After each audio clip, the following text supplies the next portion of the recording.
గెలుపు బాటలో ఎవరైనా ముందుంటారు. ఓటమి నైరాస్యంలో కూరుకుపోయినప్పుడు ముందుండి నడిపేవారే అసలైన నాయకులవుతారు. ఓడిపోయిన ప్రతి రాజకీయ పార్టీ దాని క్యాడర్ అలాంటి నాయకుల కోసమే ఎదురు చూస్తుంది. అక్కడి బీఆర్ఎస్ సైతం ఇప్పుడు బిక్కుబిక్కుమంటూ మాకో లీడర్ కావాలంటోందట. కానీ నేతలు మాత్రం మేమున్నామంటూ ముందుకొచ్చేందుకు సిద్ధంగా లేరట. ఇందుకే కార్ పార్టీకి అంత కష్టం వచ్చిన నియోజకవర్గం ఏది? వైరాలో వై లైక్ దిస్ కారుంది, మరి డ్రైవర్ ఎక్కడా? గులాబీ సేనకు నాయకుడు లేడా? ఓటమి తర్వాత నేతలు సైడ్ అయ్యారా? ఉమ్మడి ఖమ్మం జిల్లాలో మొదటి నుంచి అంతంత మాత్రంగానే ఉన్న బీఆర్ఎస్ గత 10 ఏళ్లు అధికారం కారణంగా పెద్దగా సీట్లు గెలవకపోయినా వెలుగులు విరజిమ్మింది. రాష్ట్ర విభజన తర్వాత ఈ జిల్లా మొత్తంగా ఒక్కో ఎన్నికల్లో ఒక్కో సీట్ను మాత్రమే సాధిస్తూ వచ్చిన గులాబీ పార్టీ మొన్నటి ఎన్నికల్లో ఎదురైన పరాభవంతో ఒక్కసారిగా పట్టు తప్పింది.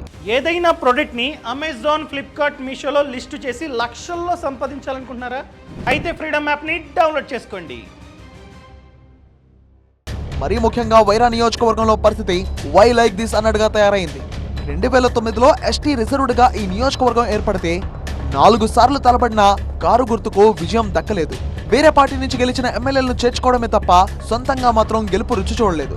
2014లో వైసీపీ నుంచి గెలిచిన మదన్ లాల్ ను 2018 ఎన్నికల్లో ఇండిపెండెంట్ అభ్యర్థిగా గెలిచిన రాముల్ నాయక్ ను చేర్చుకుంది బీఆర్ఎస్.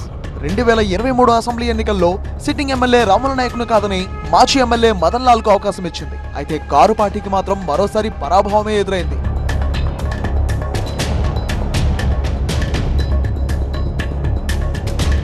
అసెంబ్లీ ఎన్నికల్లో విచ్చిన కాంగ్రెస్ గాలికి వైరా నుంచి హస్తం గుర్తుపై రాందాస్ నాయక్ ఎమ్మెల్యేగా విజయం సాధించారు. బీఆర్ఎస్ అభ్యర్థి మదన్ లాల్ 30,000 పైచిలకు ఓట్ల తేడాతో ఓటమి మూట కట్టుకున్నారు. ఇక అప్పటి నుంచి పార్టీకి, నియోజకవర్గానికి ముఖం చాటేశారు మదన్ లాల్. ఆయన దూరంగా ఉండడంతో నియోజకవర్గంలో బీఆర్ఎస్ పార్టీ పరిస్థితి చుక్కానలేని నావలా తయారైంది. నడిపించే నాయకుడు లేక స్తబ్దత ఏర్పడింది. నియోజకవర్గ పార్టీ ఇన్ఛార్జ్ గా ఉన్న మాజీ ఎమ్మెల్యే అస్సలు పట్టించుకోవడం లేదంటూ క్యాడర్ ఆవేదన వ్యక్తం చేస్తోంది. మదన్ లాల్ హైదరాబాద్ కు తట్టాబుట్టా సర్దుకున్నట్టు ప్రచారం జరుగుతోంది. తన సొంత పనుల్లో మాజీ బిజీగా ఉన్నట్టు తెలుస్తోంది.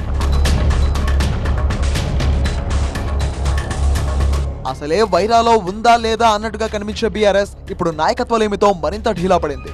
ప్రజా సమస్యలపై పార్టీ అధిష్టానం ఏ ఆందోళన కార్యక్రమాలకు పిలుపునిచ్చినా ఇక్కడ వాటిని నిర్వహించేవారు లేకుండా పోయారు. గులాబీ జెండా పట్టుకునేవారే కనిపించడం లేదంటే ఆ పార్టీ పరిస్థితి ఎలా ఉందో అర్థం చేసుకోవచ్చు.